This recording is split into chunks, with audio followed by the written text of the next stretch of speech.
ಓಂ ಲಕ್ಷ್ಮೀನಾರಸಿಂಹಾಯ ನಮಃ. ಈಗ ನಾವು ಸಿಂಹರಾಶಿಯವರ ಭವಿಷ್ಯ ಹೇಗಿರುತ್ತೆ 2025ನೇ ಇಸ್ವಿಯಲ್ಲಿ ಅಂತ ತಿಳ್ಕೊಳ್ಳೋಣ.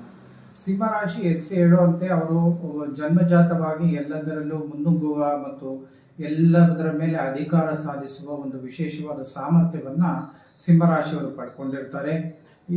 ಹಾಗೂ ಈ ವರ್ಷ ಅವ್ರದ್ದು ಹೇಗಿರುತ್ತೆ ಅಂತ ಅಂದ್ರೆ, ಸಿಂಹರಾಶಿಯವರಿಗೆ ಲಗ್ನದಲ್ಲಿ ಅಂದ್ರೆ ರಾಶಿಯಲ್ಲಿ ಜನ್ಮದಲ್ಲಿ ಕೇತು, 7ರಲ್ಲಿ ರಾಹು, ಅಷ್ಟಮದಲ್ಲಿ ಶನಿ ಮತ್ತು 11ನೇ ಮನೆಯಲ್ಲಿ ಗುರು ಸಂಚಾರ ಇರುತ್ತೆ.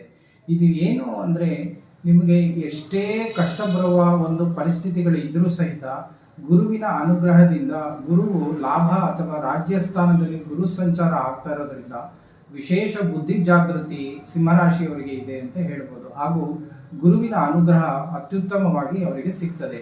ಮತ್ತು ಗುರುವು ಪರಾಕ್ರಮ ಸ್ಥಾನವನ್ನು ನೋಡುವುದರಿಂದ ಹಾಗೂ ತಮ್ಮ ಪೂರ್ವ ಪುಣ್ಯ ಸ್ಥಾನವನ್ನು ಗುರು ವೀಕ್ಷಣೆ ಮಾಡುವುದರಿಂದ ಅದು ತಮ್ಮ ಗುರುವಿನ ಮೂಲ ತ್ರಿಕೋಣ ರಾಶಿ ಆಗಿರುವುದರಿಂದ ಪುತ್ರ ಭಾವ ಅಭಿವೃದ್ಧಿ ಆಗ್ತದೆ. ಅಂದರೆ ಸಿಂಹರಾಶಿಯವರ ಮಕ್ಕಳು ವಿಶೇಷವಾಗಿ ಮುಂದುವರಿಯುವ ಯೋಗವನ್ನು ಕಾಣುತ್ತಾರೆ. ಸೊ ಪುತ್ರ ಭಾವದಿಂದ ಅವರಿಗೆ ಅತ್ಯಂತ ಶುಭ ಸಮಾಚಾರಗಳು ಲಭ್ಯವಾಗ್ತದೆ.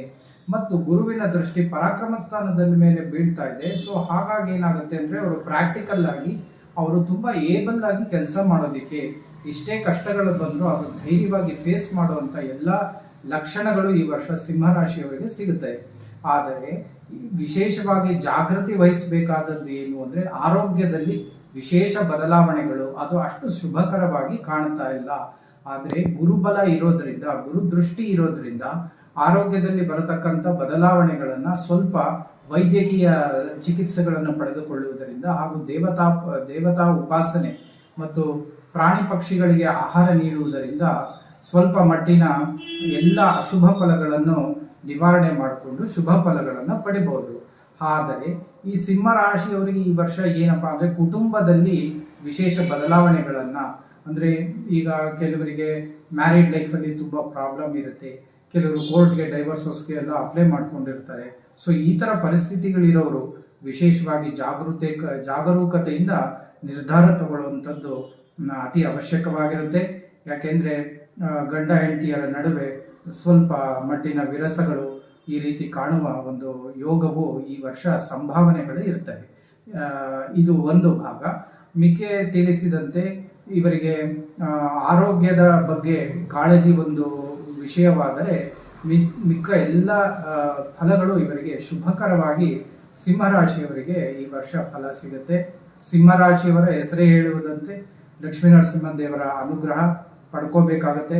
ಪ್ರತಿ ಮಂಗಳವಾರ ಶನಿವಾರಗಳಂದು ನರಸಿಂಹದೇವರ ದೇವಸ್ಥಾನಕ್ಕೆ ಹೋಗಿ ಅರ್ಚನೆ ಮಾಡಿಸಿ ಸಂಪಿಗೆ ಹೂವು, ಹಳದಿ ಬಣ್ಣದ ಹೂವನ್ನು ದೇವರಿಗೆ ಅರ್ಪಿಸಿ ಬರೋದು ಅತ್ಯಂತ ಒಂದು ಶುಭ ಫಲಗಳನ್ನು ಸಿಂಹರಾಶಿಯವರಿಗೆ ನೀಡುತ್ತೆ.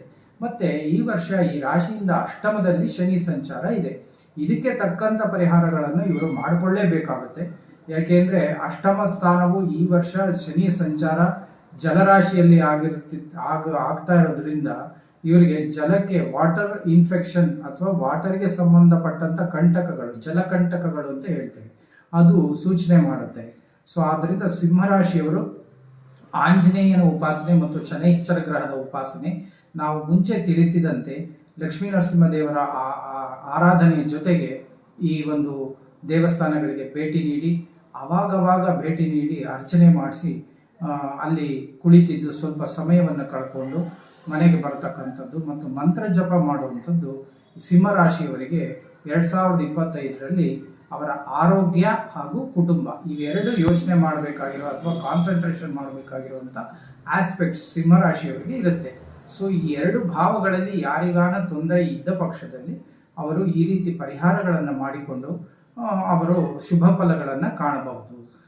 ಮಿಕ್ಕಂತೆ ನಾವು ಹಿಂದೆ ತಿಳಿಸಿದಂತೆ ಪುತ್ರ ಭಾವ ಹಾಗೂ ಪರಾಕ್ರಮ ಸ್ಥಾನ ಅಂದರೆ ಯಾವುದನ್ನ ಒಂದು ಹೊಸ ಕೆಲಸಕ್ಕೆ ವೆಂಚರ್ಸ್ಗೆ ಟ್ರೈ ಮಾಡಿದ್ರೆ ಅದರಲ್ಲಿ ಅತ್ಯುತ್ತಮವಾದ ರಿಸಲ್ಟ್ಸ್ಗಳು ಗುರುವಿನ ಅನುಗ್ರಹದಿಂದ ಸಿಂಹರಾಶಿಯವರಿಗೆ ಈ ಬಾರಿ ಲಭ್ಯವಾಗುತ್ತೆ ಅಂತ ನಾನು ತಿಳಿಸಕ್ಕೆ ಇಷ್ಟಪಡ್ತೇನೆ. ನಿಮಗೆಲ್ಲ ಶುಭವಾಗಲಿ. ಈಗ ನಾವು ಕನ್ಯಾ ರಾಶಿಯವರ 2025ರ ಭವಿಷ್ಯವನ್ನು ತೆಗೆದುಕೊಳ್ಳೋಣ. ಕನ್ಯಾ ರಾಶಿಯವರ ಹೆಸರೇ ತಿಳಿಸುವಂತೆ ಇವರು ದ್ವಿಸ್ವಭಾವ ರಾಶಿಗೆ ಒಳಪಡೋದ್ರಿಂದ ಇವರಿಗೆ ಅತಿ ವಿಶೇಷವಾದ ಬುದ್ಧಿ ಯೋಗ ಉಳ್ಳವರು ಅಂತ ಹೇಳ್ಬೋದು. ಯಾಕೆಂದ್ರೆ ಈ ರಾಶಿನ ರೂಲ್ ಮಾಡೋ ಗ್ರಹ ಯಾವ್ದಪ್ಪ ಅಂದ್ರೆ ಬುಧ ಗ್ರಹ ಆಗುತ್ತೆ. ಬುಧನು ಬುದ್ಧಿಕಾರಕತ್ವದ ಗ್ರಹ ಆಗಿರೋದ್ರಿಂದ ಇವರಿಗೆ ವಿಶೇಷವಾದ ಬುದ್ಧಿ ಯೋಗ ಅಂದ್ರೆ ಡಿಪ್ಲೊಮೆಸಿ ಇವ್ರದ್ದು ಕೀ ಪಾಯಿಂಟ್ ಏನು ಅಂದ್ರೆ ಯಾರ ಜೊತೆಗೆ ಬೇಕಾದ್ರೂ ಇವರು ಅಡ್ಜಸ್ಟ್ ಆಗಿ ಅವ್ರಿಗೆ ಹೊಂದ್ಕೊಂಡು ಹೋಗುವಂತ ವಿಶೇಷವಾದ ಗುಣಗಳನ್ನ ಕನ್ಯಾ ರಾಶಿಯವರಿಗೆ ಭಗವಂತನ ಅನುಗ್ರಹದಿಂದ ಜನ್ಮಜಾತವಾಗಿ ಬಂದಿರುತ್ತೆ. ಇದು ಕನ್ಯಾ ರಾಶಿಯವರ ಕೆಲ ಗುಣಲಕ್ಷಣಗಳು.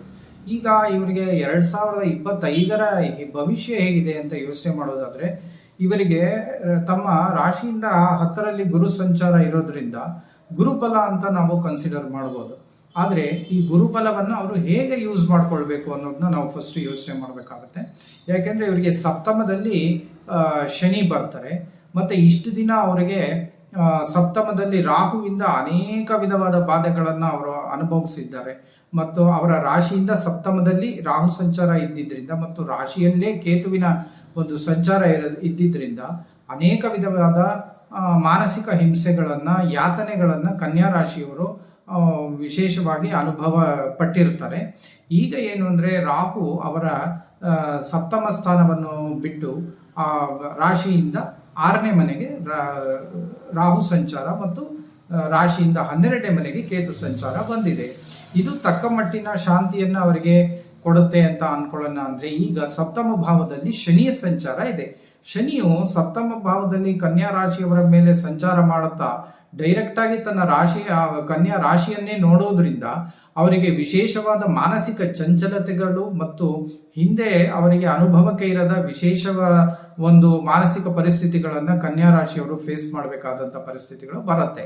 ಆದರೆ ಅವರಿಗೆ ರಾಶಿಯಿಂದ ಈಗೇನು 4ನೇ ಮನೆ ಮೇಲೆ ದೃಷ್ಟಿ ಬೀಳೋದ್ರಿಂದ ಗುರು ದೃಷ್ಟಿ ಬೀಳೋದ್ರಿಂದ ಏನಾಗುತ್ತೆ ಅಂದರೆ ಸುಖ ಭಾವಕ್ಕೆ ತೊಂದರೆ ಬರೋದಿಲ್ಲ. ಗುರುವಿನ ಅನುಗ್ರಹ ವಿಶೇಷವಾಗಿ ಈ ರಾಶಿಯವರಿಗೆ ಇರುತ್ತೆ. ಮತ್ತು ಧನಸ್ಥಾನದ ಮೇಲೆ ಗುರು ದೃಷ್ಟಿ ಬೀಳೋದ್ರಿಂದ ಫೈನಾನ್ಷಿಯಲ್ ಆಸ್ಪೆಕ್ಟ್ಸ್ ಅಲ್ಲಿ ಇಂಪ್ರೂವ್ಮೆಂಟ್ ಬರುತ್ತೆ. ಆದರೆ ಕನ್ಯಾ ರಾಶಿಯವರಿಗೆ ಒಂದು ವಿಶೇಷವಾದ ಒಂದು ಎಚ್ಚರಿಕೆ ಏನಪ್ಪಾ ಅಂತಂದ್ರೆ ಭಾಗ್ಯ ರಾಶಿಯ ಮೇಲೆ ಭಾಗ್ಯ ಸ್ಥಾನವನ್ನ ಶನಿ ದೃಷ್ಟಿ ಬೀಳುತ್ತೆ. ಯಾವುದಕ್ಕೂ ದುಡುಕಿನಿಂದ ದುಡ್ಡು ಹಾಕುವುದು ಅತ್ಯಂತ ಅಪಾಯಕಾರಿ ವಿಷಯವಾಗುತ್ತೆ. ಶನಿಯು ಭಾಗ್ಯಸ್ಥಾನವನ್ನು ನೋಡ್ತಾ ಇರೋದ್ರಿಂದ ಕೆಟ್ಟ ವಿಷಯಗಳಲ್ಲಿ ಅಥವಾ ಶೇರ್ ವ್ಯವಹಾರ ಈ ಥರದ್ದೆಲ್ಲ ನಾವು ಯೋಚನೆ ಮಾಡದೆ ದುಡ್ಡು ಹಾಕ್ತೀವಿ ಅಂತಂದ್ರೆ ಖಂಡಿತ ದುಡ್ಡು ಕಳ್ಕೊತಾರೆ. ಆದ್ರಿಂದ ದುಡ್ಡು ಖರ್ಚು ಮಾಡುವಾಗ ವಿಶೇಷವಾದ ಜಾಗರೂಕತೆಯನ್ನು ಕನ್ಯಾ ರಾಶಿಯವರು ವಹಿಸಬೇಕಾಗತ್ತೆ. ಈ ವಿಷಯವನ್ನ ಬಿಟ್ಟರೆ ಇನ್ನು ಆರೋಗ್ಯದ ಸಮಸ್ಯೆಗಳು ಅಷ್ಟೊಂದು ಕಾಣೋದಿಲ್ಲ. ಆದರೂ ಹೊಟ್ಟೆ ಮತ್ತು ಕಾಲ್ಮಂಡಿಯಿಂದ ಕೆಳಭಾಗದಲ್ಲಿ ಕಾಲಿನ ಸಮಸ್ಯೆಗಳು, ನೋವು ಬರುವಂಥದ್ದು ಅಥವಾ ನರ್ವ್ಸ್ ರಿಲೇಟೆಡ್ ಪ್ರಾಬ್ಲಮ್ಸ್ಗಳು ಬರುವಂಥ ಒಂದು ಲಕ್ಷಣಗಳಿದೆ. ಆದಷ್ಟು ವಿಶೇಷವಾಗಿ ಇದರ ಬಗ್ಗೆ ಜಾಗರೂಕತೆ ವಹಿಸಬೇಕು. ಇಷ್ಟು ಬಿಟ್ಟರೆ ಕನ್ಯಾ ರಾಶಿಯವರಿಗೆ ರಾಶಿಯಿಂದ 10ರಲ್ಲಿ ಬುಧನ ಮನೆಯಲ್ಲಿ ಗುರು ಸಂಚಾರ ಇರೋದ್ರಿಂದ ವಿಶೇಷವಾದ ಬುದ್ಧಿ ಸಾಮರ್ಥ್ಯಗಳನ್ನು ಅವರು ಜನ್ಮಜಾತವಾಗಿ ಪಡ್ಕೊಂಡು ಬಂದಿರೋದ್ರಿಂದ ಕನ್ಯಾ ರಾಶಿಯವರಿಗೆ ಅವರದೇ ಆದ ಯೋಚನಾ ಶಕ್ತಿ ಇರುತ್ತೆ.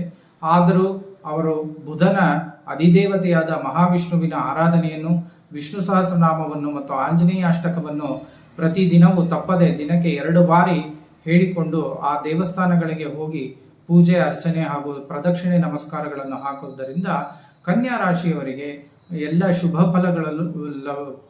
ಫಲಗಳು ಲಭಿಸುತ್ತದೆ ಹಾಗೂ ಬರತಕ್ಕಂಥ ಅಶುಭ ಫಲಗಳ ನಿವಾರಣೆ ಆಗ್ತದೆ. ವಿಶೇಷವಾಗಿ ಶನೈಶ್ಚರ ಗ್ರಹದ ಆರಾಧನೆಯನ್ನ ಮಾಡಿ ಆಂಜನೇಯ ಅಷ್ಟಕವನ್ನು ಹೇಳಿಕೊಳ್ಳಿ ಅಂತ ಮತ್ತೊಮ್ಮೆ ತಮ್ಮಲ್ಲಿ ಹೇಳ್ತಾ ಕನ್ಯಾ ರಾಶಿಯವರಿಗೆ ಒಳ್ಳೆಯದು ಬಯಸ್ತೇನೆ. ಮುಂದೆ ನಾವು ಮುಂದಿನ ವಿಡಿಯೋದಲ್ಲಿ ತುಲಾ ರಾಶಿಯ ಭವಿಷ್ಯವನ್ನು ತಿಳಿಸ್ಕೊಡ್ತೇನೆ. ನಮಸ್ಕಾರ.